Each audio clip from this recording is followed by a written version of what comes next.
Pain was never the thing destroying you. The way you kneel to it is. That is the part nobody wants to say out loud, because it sounds cruel, and men today have been trained to distrust anything that sounds hard. They want soft language for hard realities. They want comforting sentences wrapped around a collapsing spine.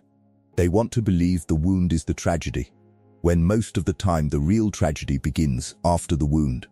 When a man starts worshipping it, building a home inside it, repeating it until it becomes his identity, and then calling that honesty. But pain does not care about your speech. Pain does not care how unfair it was, how humiliating it felt, how much you gave, how deeply you loved, how loyal you were, how many nights you stayed awake trying to make sense of what happened. Pain is a raw material. It is fire before form. And a weak man lets it burn him in public until everyone can smell the fear on him. A powerful man learns how to close his fist around that heat until it becomes force. That is the divide. Not who suffered, who used it. Every man gets cut. The quiet one, the loud one, the loyal one, the arrogant one. The man who thought he found the right woman. The man who thought his job was secure. The man who thought his friends were real. The man who thought his effort would be rewarded. They all meet the same dark hallway eventually. The lights go out. The call does not come back. The respect disappears. The room changes temperature. And in that moment, pain asks a single question. Will you become heavier, or will you become pathetic? Most men choose pathetic without realizing they chose it. They call 3 people before they call themselves to order. They explain the betrayal in 10 versions, not because they want clarity, but because they want witnesses. They want someone to confirm that they were good, fair, sincere, misunderstood. They want a verdict. They want emotional compensation. They want the world to issue them a refund for what happened. And while they are doing all that, life keeps moving. The woman who left keeps sleeping.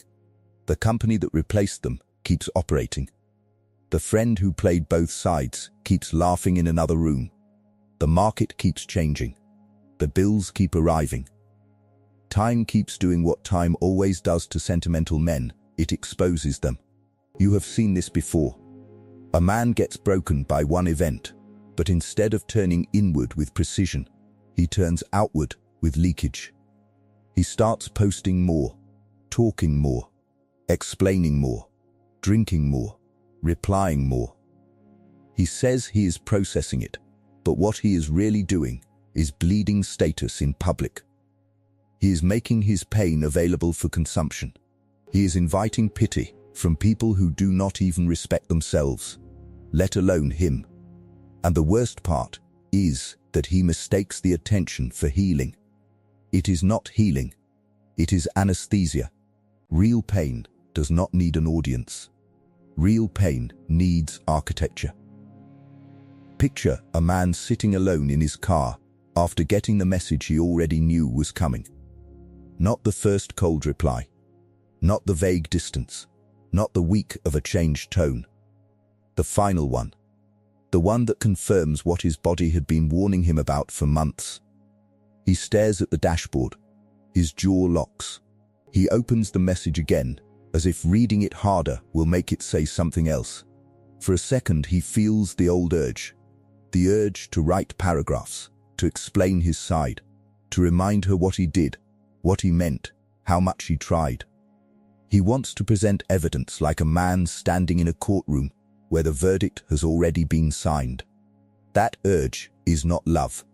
It is panic, wearing the mask of sincerity. And that same scene happens everywhere. In an office, a man gets passed over for promotion by someone louder, smoother, less competent, but more politically aware. He goes home furious. Not because he was robbed, that part is real, but because the story he told himself about merit no longer protects him. He thought effort was enough. He thought if he did good work, the structure would naturally recognize him. He thought being reliable would make him unavoidable. Then, one meeting changes his entire understanding of power. He can either sit in bitterness for the next 2 years, telling everyone how fake the system is, or he can finally learn what the system actually rewards. One path feels emotionally righteous. The other path creates results. Machiavelli understood something men keep resisting. The world almost never organizes itself around your inner suffering. It judges what your suffering produces, not your intention, not your loyalty, not your sacrifice. Result. That is why two men can go through the same humiliation and walk out as completely different creatures. One becomes a permanent victim with a polished narrative. The other becomes unreadable, disciplined, and dangerous because he learned the lesson faster than he advertised the pain. That is what most people miss about pain. Pain is not noble. Pain does not automatically deepen you. Pain can make you smaller, whinier, needier, more dramatic, more addicted to sympathy, more obsessed with fairness, more desperate to be seen as the wronged one. Pain can turn a man into a full-time prosecutor of his own life. Every conversation becomes evidence. Every memory becomes a case file. Every new person has to hear what happened before they meet who he is now. That is not depth. That is captivity. And the world can feel it. The world can feel when a man is still asking to be rescued from his own wound. You can hear it in his tone. It can be seen in how quickly he reveals his scars. It can sense it in how much reassurance he needs, how often he circles the same story, how intensely he wants to be understood before he is willing to move. Predatory people love that type of pain because it is loud. Loud pain reveals hunger. Loud pain reveals where the man can still be handled. If this part feels uncomfortably familiar, comment "wait." Because one of the darkest truths about human nature is that visible suffering does not always create compassion. Sometimes it creates calculations. Some people do not look at a wounded man and think, he has been through a lot. They think he is easier to influence right now. He is unstable. He wants relief. He wants validation. He wants someone to side with him. That means he can be steered. This is why self-pity is not harmless. It is exposure. A man in self-pity leaks his center. He becomes easier to flatter, easier to seduce, easier to recruit into bad decisions, easier to manipulate with attention, easier to bait with outrage. You can see it after breakups, after layoffs, after financial losses, after public embarrassment. The man who has not mastered pain starts making very expensive moves for very cheap emotional reasons. He dates the wrong woman because she feels relieved. He quits too fast because anger feels like power. He tells the wrong friend too much because listening feels like loyalty. He starts confusing immediate comfort with strategic recovery. And this is how one wound becomes 5. Not because life is against him, because he refused to use the first wound correctly. There is a scene that repeats in thousands of apartments every night. A man sits at the edge of his bed after being disrespected by someone he kept giving chances to. Maybe it was a woman who kept testing his boundaries. Maybe it was a friend who only called when he needed something. Maybe it was a family member who always smiled in public and diminished him in private. He knows he should cut access. He knows it. But instead of acting, he keeps negotiating with reality, because action would force him to admit he tolerated what he should have ended earlier. So he stays in the cycle, not because he is confused, but because the pain of accepting the truth feels heavier than the pain of repeating it. That is the trap. Men do not always stay in bad situations because they lack information. They stay because they are emotionally addicted to postponing the clean wound. A clean wound heals. A repeated wound becomes personality. That is why powerful men learn to respect pain early. They do not romanticize it, but they do not run from it either. They do not collapse into the first emotional interpretation. They stand still long enough to ask harder questions. What did this reveal? Where was I blind? What appetite in me got exploited? What fantasy did I protect after the facts changed? What standard did I betray before anyone else betrayed me? That is weaponization. Not pretending you are unaffected. Not becoming cold for performance. Not walking around with fake alpha posture and dead eyes. Weaponizing pain means forcing suffering to become instruction. It means refusing to let humiliation pass through you without leaving behind better judgment. It means your wound does not remain a wound. It has to earn its place. It has to pay rent in wisdom, boundaries, patience, discernment, precision, discipline, and reduced foolishness. Anything less is waste. Look at the man who gets embarrassed publicly in a meeting because he was unprepared. The weak version of him spends the evening replaying the insult, cursing the boss, calling the culture toxic, fantasizing about quitting, maybe telling a few friends how disrespectful it was. The stronger version feels that same sting, but he uses it differently. He studies what exposed him. He notices how fast pressure dissolved his confidence. He sees the exact skill gap, the exact weakness in his preparation, the exact place where his ego was writing checks his competence could not cash.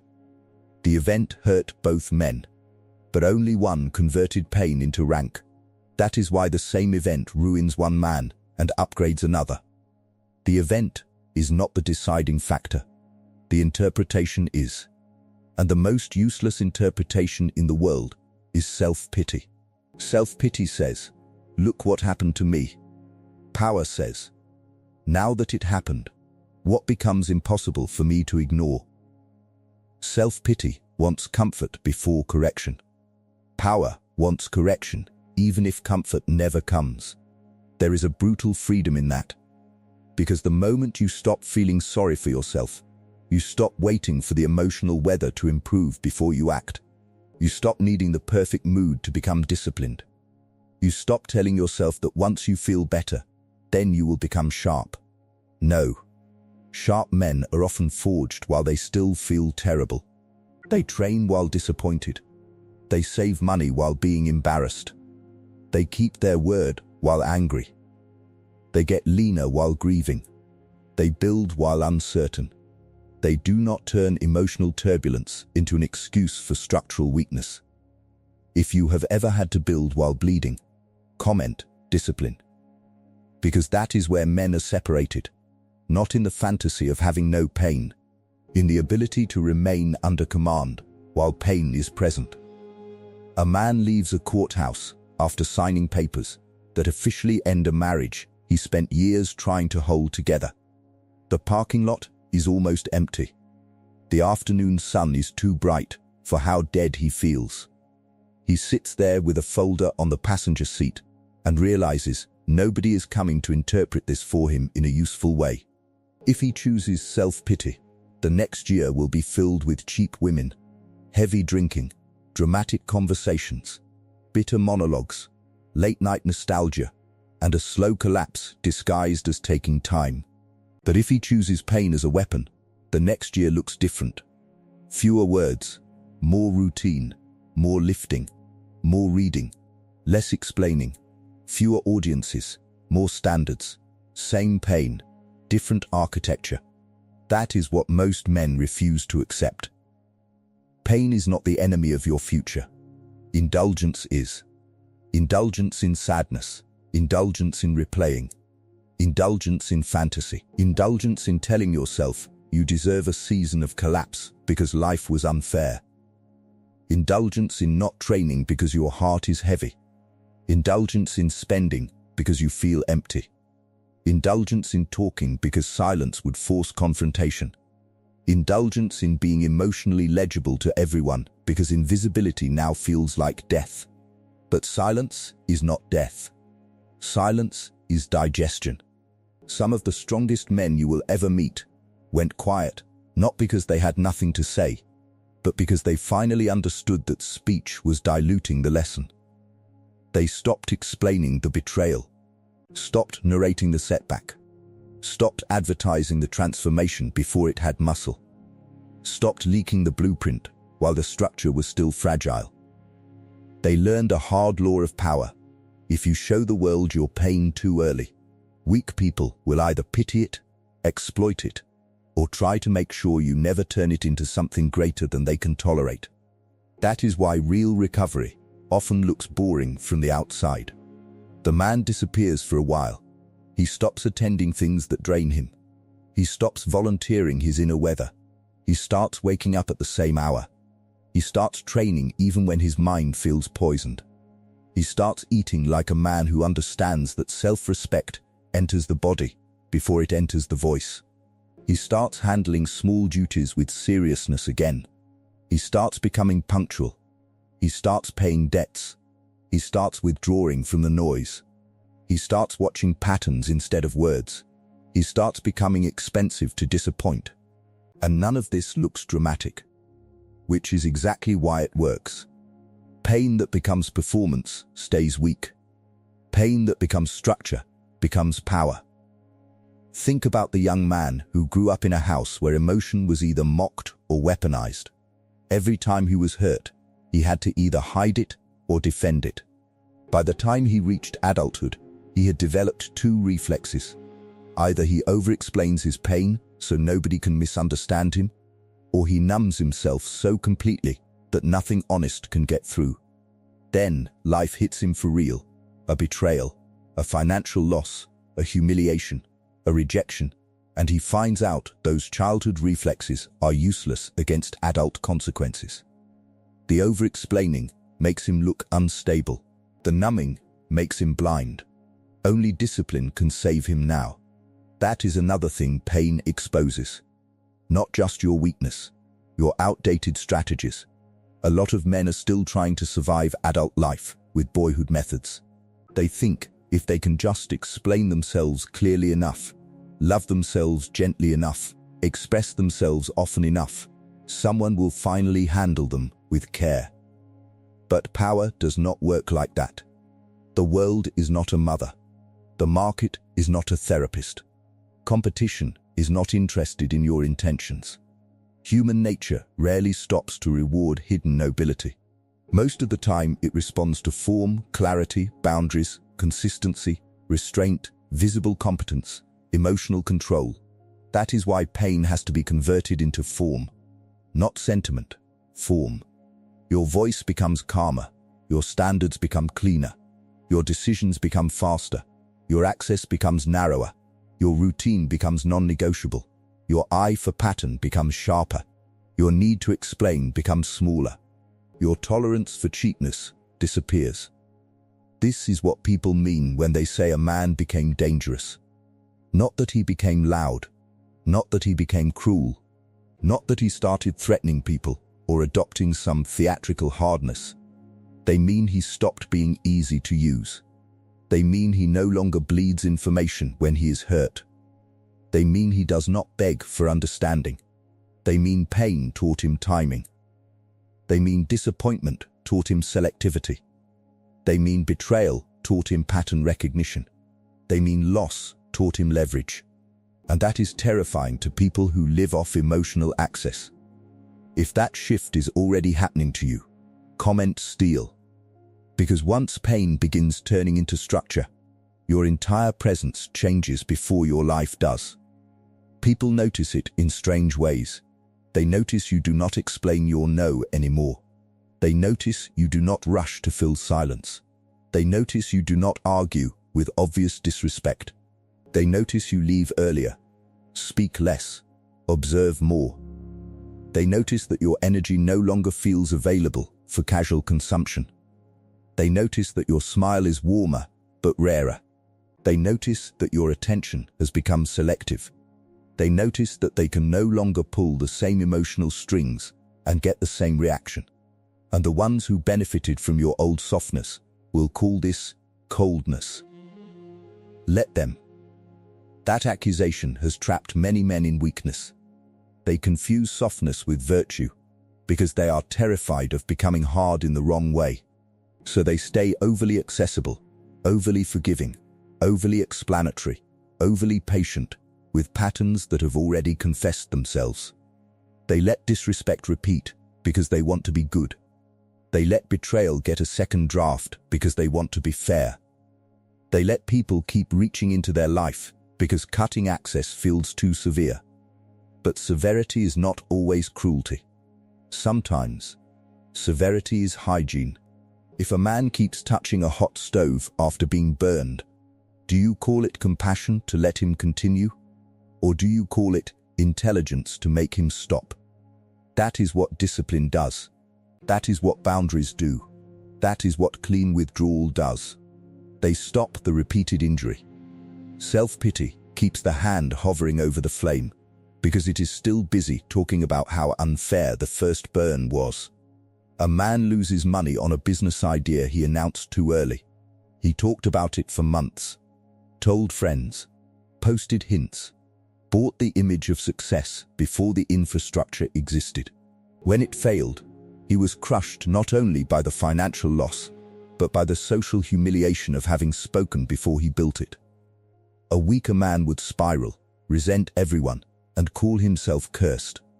A sharper man would learn a law he will use for the rest of his life, build in private, reveal in result. Pain taught him discretion. That lesson is worth more than the loss if he uses it.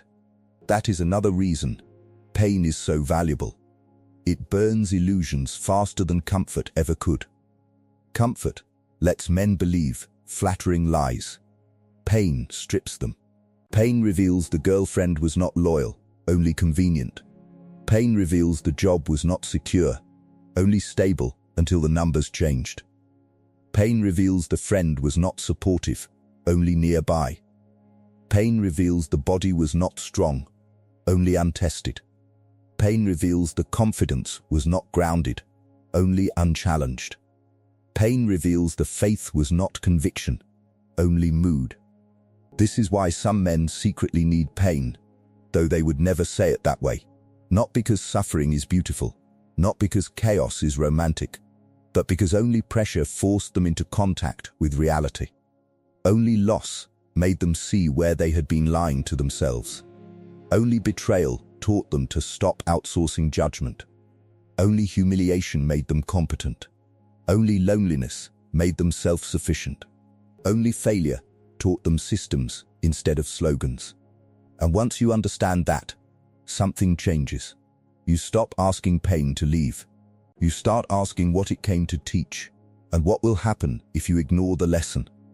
That is a very different posture. That posture makes a man hard to break because he is no longer shocked by suffering. He expects friction. He expects testing. He expects that anything valuable, strength, money, clarity, respect, composure, leverage, will ask something severe from him before it stays. He no longer interprets pain as evidence that he is on the wrong path. Sometimes pain is the tax for becoming someone the average man cannot imitate. But be careful. There is a counterfeit version of this mindset. Some men here use pain and turn into performers of hardness. They become emotionally frozen, arrogant, impossible to reach, addicted to Stoicism as theater. They suppress instead of metabolize. They posture instead of build. They speak in cold slogans while their life remains disorganized. That is not power. That is an unresolved injury, wearing armor it did not earn. Real weaponized pain does not make you fake. It makes you exact. You do not become less human. You become less sloppy. You do not become incapable of feeling. You become incapable of collapsing every time feeling arrives. You do not stop caring. You stop begging life to spare you the cost of caring. That difference matters. A man can grieve and still be under command. He can miss someone and still refuse re-entry. He can feel humiliated and still improve quietly. He can be angry and still delay action until the timing is clean. He can be lonely and still avoid cheap company. He can be scared and still keep the promise he made to himself. That is what mastery looks like in real life. not emotional absence, emotional containment. Picture a boxer in a dark gym before sunrise. No music, no crowd, no inspiring speech. Just the sound of rope against canvas and breathing cutting through cold air. Last month he got embarrassed in front of everyone. Maybe knocked down. Maybe outclassed. Maybe exposed. And now nobody is watching him train. This is the part that matters. Not the applause when he comes back. Not a revenge fantasy. Not the triumphant soundtrack in his head. This empty gym. This repetition. This refusal to let public pain remain a public weakness. That is where pain becomes a weapon. Inside repetition no one celebrates. Your life has gyms like that too. In the morning, you do not want to get up. The invoice you do not want to face. The budget you do not want to make. The skill you avoid because incompetence bruises your ego. The apology you owe yourself for where you tolerated too much. The phone you do not pick up because not everyone deserves access anymore.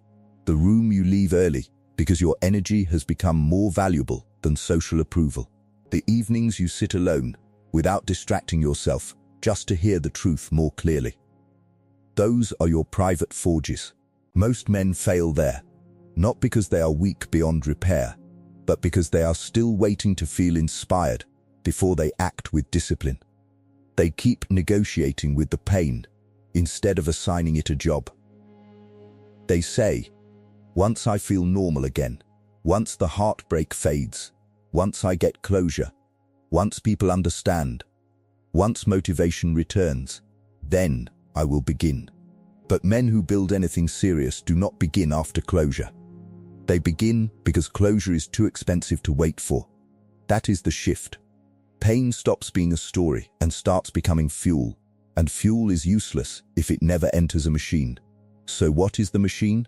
Routine, standards, selective silence, physical training, financial seriousness, pattern recognition, reduced emotional leakage, longer memory, slower trust, faster withdrawal from disrespect. Clearer speech, fewer promises, more follow-through.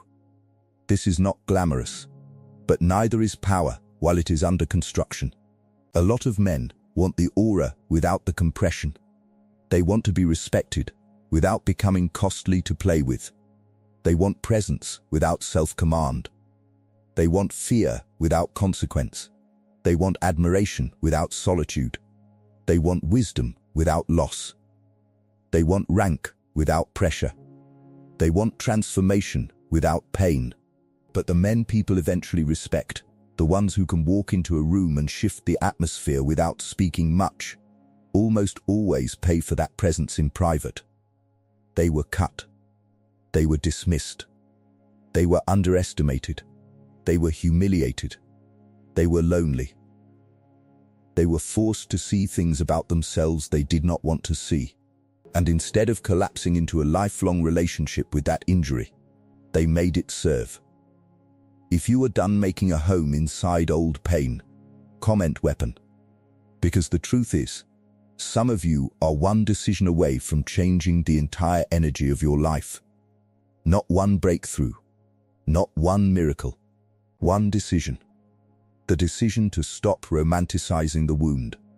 The decision to stop performing sadness. The decision to stop calling disorders healing. The decision to stop granting pain full authority over your habits. The decision to stop explaining your damage to people who only wanted access to it. The decision to stop using unfairness as permission to become average. The decision to become organized in the middle of discomfort. That is when everything changes. The ex still exists. The betrayal still happened. The money is still gone. The father still said what he said. The friend still switched sides. The offer still vanished. The humiliation still happened in front of witnesses. None of that gets erased. But your relationship to it changes so dramatically that it stops owning your future. That is real revenge, if you want to use that word. Not retaliation. Not a dramatic comeback speech. Not making them feel bad. not proving your pain was valid. Real revenge is when the thing that was supposed to reduce you becomes the reason you acquire form, precision, and force they can no longer reach. The woman who dismissed you does not get the broken version anymore. The company that overlooked you does not get your best years at a discount anymore. The fake friend does not get the same access to your inner life anymore. The younger, weaker self who tolerated nonsense does not get to run your decisions anymore. Pain drew a line. You crossed it differently. And that is why the most dangerous men are often not the men with the cleanest stories. They are the men who learned how to digest ugliness without becoming ugly, how to carry disappointment without advertising it, how to turn emotional chaos into disciplined structure, how to be wounded without becoming manipulable, how to remain warm without becoming available, how to remember what happened without living inside it. That kind of man unsettles people, because he cannot be easily read, he cannot be easily guilted, he cannot be easily baited, he cannot be easily rushed, he cannot be easily bought with attention, he cannot be easily ruled by old pain, because old pain has already been reassigned into strength. So the next time life cuts you, and it will, do not ask the soft question first. Do not ask, why is this happening to me? Ask the harder one. What does this pain become in my hands? Does it become another excuse? Another season of emotional indulgence? Another identity built around unfairness? Another round of weak choices made in the name of grief? Or does it become patience? Does it become discipline? Does it become standard? Does it become a body that can carry more? A mind that reacts less? A voice that explains less? A life that leaks less? A man who no longer hands strangers the map to his center? Because that is the offer hidden inside pain. It comes like poison, but handled correctly, it becomes medicine. It feels like humiliation, but handled correctly, it becomes accurate. It feels like betrayal, but handled correctly, it becomes discernment. It comes like a loss, but handled correctly, it becomes independent. It comes like loneliness, but handled correctly, it becomes sovereignty. And once that process begins, people start saying things about you they cannot fully explain. They say you changed. You got quieter, sharper, harder to read, harder to move, more serious, more grounded, more focused, less available, less impressed, more dangerous. Good. Not dangerous because you want to harm. Dangerous because you cannot be cheaply handled anymore. Dangerous because pain no longer turns you into prey. Dangerous because the thing that used to make you collapse now makes you concentrate. Dangerous because you have stopped asking the world to be gentle before you become strong. And that is when pain stops being your burden. That is when it becomes your blade.